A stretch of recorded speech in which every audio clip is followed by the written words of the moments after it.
Hey everybody, thanks for joining me today. If you can hear me okay, if you don't mind, just go ahead and type yes in the comments. That'd be really helpful. And what we're going to be talking about today is going to be really helpful for you if you're selling your house and you're also going to buy another house. And typically when that happens, if you're going to take the money from the sale of your current house and use that towards the next house, you're going to need for these two transactions, these two different processes, you're going to need for them to get into sync and stay in sync. So this is going to be really helpful, and that's what we're going to talk about today. And if you're just joining us, if you're serious about buying a house, or you're serious about selling a house, or maybe doing the two things together, then give us a call. You might want us to help you to buy or sell, or you might not. It doesn't matter. Either way, we're happy to give you some great advice and point you in the right direction.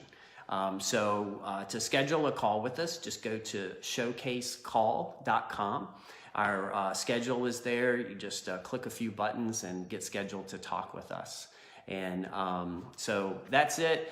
Let's go ahead and jump in and get started on this. Let me check my notes here and see what we're going to cover first. So again, if you're just joining us, what we want to talk about today is going to be if you're selling one house and you're buying another house, and you need these two things to happen kind of close together, then we're going to talk about a few shortcuts that you can take to help you do that, to help you keep them together.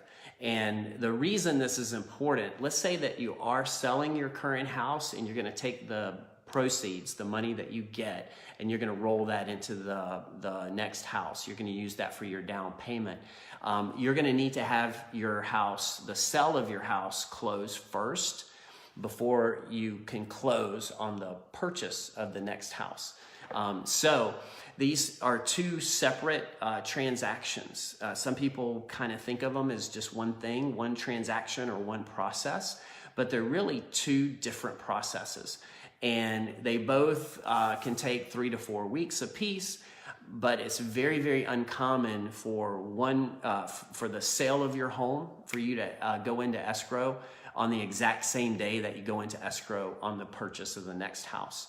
So these things rarely ever start at the same exact time, but you need them to end within a few days of each other, typically. So that's what we're going to be talking about today, and that's going to help you, because if you're selling one house to buy the next house, and these two things start to drift apart, or they never started close together in the first place, you can start to get kind of stressed out about it. And that's going to make the home selling and home buying process, it's going to make it, like I said, stressful. It's not going to be very enjoyable. This should be a fun time for you. It should be fun that you're, moving into the next house. But if you're stressed out about keeping these two things together, you're going to start to get frustrated. You might even start to worry, and none of that is going to help with the process. So that's what we're going to be talking about today. And, before I forget, just want to remind you again really quick, if you're serious about buying a house, or you're serious about selling a house, then give us a call. We'll be happy to give you some great advice, point you in the right direction. Doesn't matter if you choose to work with us, or you're going to sell your house on your own, or you're going to hire a different realtor. Whatever's good for you, we just be happy to talk with you, give you some advice, point you in the right direction. And there's no obligation or anything for that. You can go to showcasecall.com to schedule a time for us to talk. So let's go ahead and let's get into it. What I want to cover today is going to be 4 things that you can do that basically you're going to do before you're ever in escrow. So the first one we're going to talk about is going to be a preliminary title report. So this is a report that basically has like the legal description of your house. It shows the history of the ownership of your home. And it's also going to list any liens that are on the property. And a lien can come about if you don't pay your property taxes, they put a lien on the house. If you don't pay your IRS taxes, sometimes they'll put a lien on the house. Same thing with the Franchise Tax Board. If you purchase a water filtration system or solar panels or energy efficient windows, if you do things like that, then they might place a lien on your property. If you have a mortgage, there's a lien for the mortgage. If you've got a second mortgage or home equity line of credit, there's going to be a lien there. So here's what happens. Sometimes these liens that are supposed to be removed aren't removed. So you might have paid off an old mortgage, but the mortgage lien is still there. You might have, back when property values dropped and people had a second mortgage that put them over the value of the house, a lot of these seconds were renegotiated or were forgiven, and sometimes the old liens are still there. If you've had a disagreement with your homeowners association and you weren't paying the bill, or there was some kind of disagreement and they fined you and you didn't pay the fine, they might have put a lien on your property for the payment of that bill or the past due HOA dues. If you've got a common name, there could be what I like to call mistaken identity, where your name is the same or similar to somebody that should be getting the lien.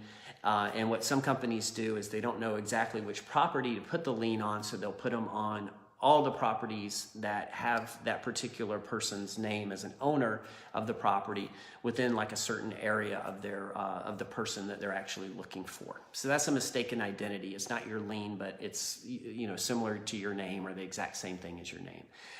So there's all these different things that can be on your title report that could be incorrect. If you've had a bankruptcy before, you could have old bankruptcy stuff. So the good news is most all of these things are not really that difficult to clear up, but they take time. And they take time because a lot of times there's documents that are needed in order to clear these things, or there's research that has to be done. So you want to get a preliminary title report on your home, the home that you're selling. You want to get a preliminary title report as soon as you put the home on the market. Some people will wait until they're in escrow, and then when they're in escrow, they find out that there's something on the preliminary report that has to be researched, and that research is going to take time. Well, you may not have that time. Remember, we're talking about keeping these two transactions in sync, and in order to do that, we've got to move very quickly through all the steps in this process. And if clearing the preliminary title report is going to take extra time, you want to find out about that sooner rather than later, you know, if that makes sense. So get a preliminary title report. If you're hiring a realtor, then you can, you know, that realtor should be reaching out and getting a title report from their title company and reviewing that. But that's the first thing that we want to talk about, the first thing that I'm suggesting you do. The second thing is seller disclosures. So as a home seller, you're going to be selling your house. You've got some paperwork that you have to fill out. Two of those, one is two forms you're going to fill out. One is a real estate transfer disclosure, also called a TDS. Another one's going to be a seller's property questionnaire, also called a SPQ. Now, these are forms that you as the seller fill out, and they're going to be passed along to the buyer once you've accepted an offer and you're in escrow. Now, the reason that you want to fill these things out sooner rather than later, we suggest that you fill them out as soon as you list your house for sale with the realtor, or as soon as you put your house up for sale as a for sale by owner. What you want to do is you want to fill these forms out because it may take some time for you to go through and fill them out. And you might have questions about them where you want to ask your agent or whoever is working with you on this. You want to ask them some questions. So it's not like you're necessarily going to sit down and knock these out right away, although some people do. But you want to fill them out honestly. It's going to be in your best interest if you fill these forms out honestly. This is probably the number one cause of lawsuits. Is when sellers don't fill these out honestly, and then later on it turns out to be a problem. So the SPQ and the TDS are two forms that talk about known defects, known issues in the house, different things like that. So you want to take your time, go through it, make sure you understand the questions. And the reason that you want to get this knocked out early rather than later is because the longer that you take to fill these things out, then the longer that the buyer has to remove their contingencies. So if you don't start on this until you go into escrow and you drag your feet because you've got questions or whatever, then you're actually giving the buyer more time to remove their contingencies. And you don't want to do that. That's a weak position to be in with your negotiation and the management of your contracts. So that's the second thing, the seller disclosures. Third thing is homeowner association documents. If you have a homeowners association, that HOA is going to have to be, they're going to have some documents that are prepared while you're in escrow. So you can't actually get a head start on filling these things out until you have a buyer. But what you can do is you can reach out to your HOA and find out what their procedure is. What does it take to get these and how long does it take? That's really important. Some HOAs can get you the documents pretty quick in just a few days. Some take a couple of weeks. This is good information to know before you get into escrow, or even before that when you're negotiating for the close of escrow and possession dates on the sale and the purchase that you're going through.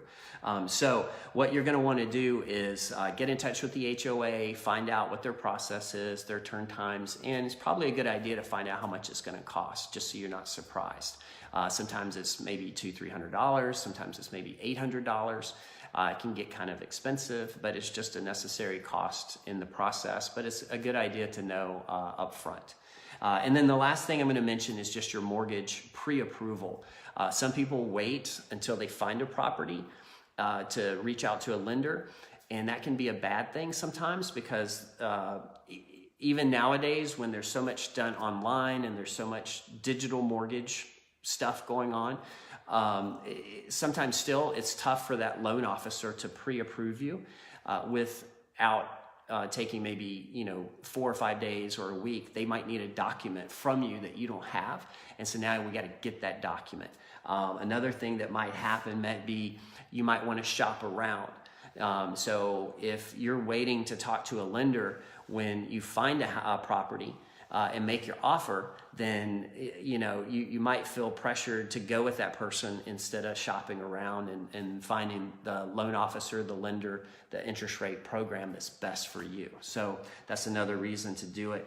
And then kind of the last thing about the mortgage pre-approval, sometimes we'll have buyers that have cash, and they take that cash and they put that cash into their bank so that they can use that for their closing cost or their down payment. And if you're depositing cash into the bank and you're using your bank statement as your asset statement to the lender, then the lender is sometimes, most of the time, not going to be able to use that cash as available funds for you. So it's going to help you with the qualifying of your loan, and it's going to help you with the actual closing of your loan if you go ahead and get in touch with the loan officer earlier rather than waiting until you found a house. Get in touch with the loan officer earlier. That way the loan officer can review all your information, including those bank statements, and can give you some guidance on what to do or what not to do with cash that you might have that you're going to deposit into your bank account that goes towards your house. Real quick, if you are serious about buying a house or selling a house or doing both of those things at the same time, give us a call. You might want us to help you with it. You might not. But either way, we'll be happy to give you some great advice, point you in the right direction. And you can go to showcasecall.com. When you get there, just click a few buttons and schedule a time that works for you. And we'll get on the phone at that time and answer any questions you've got and just be as helpful as we can. And so just kind of recapping, restating, I guess, what we've been going over.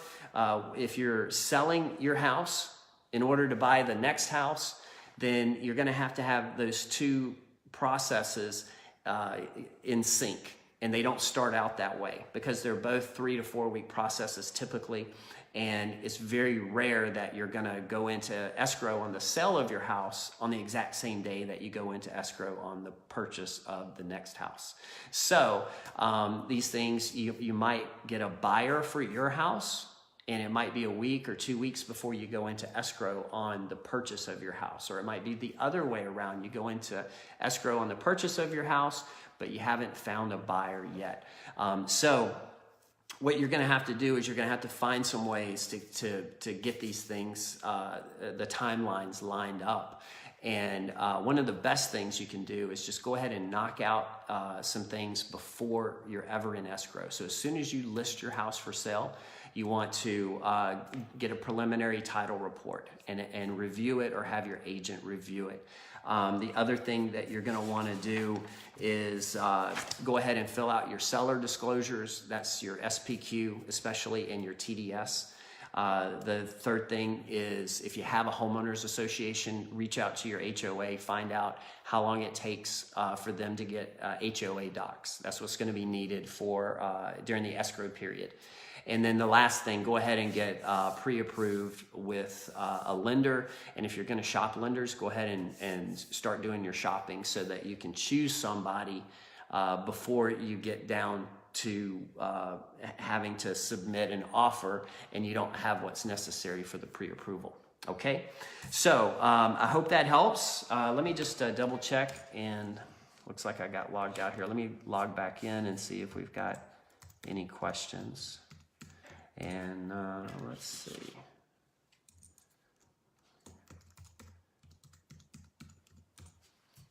Let's see.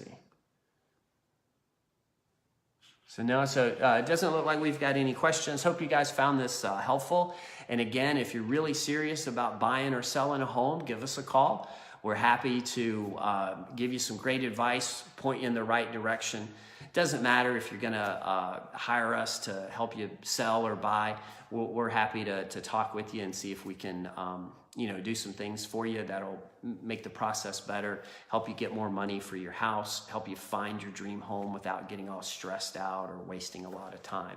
And hope you enjoyed this today. Thanks again, and have a great day. See you later.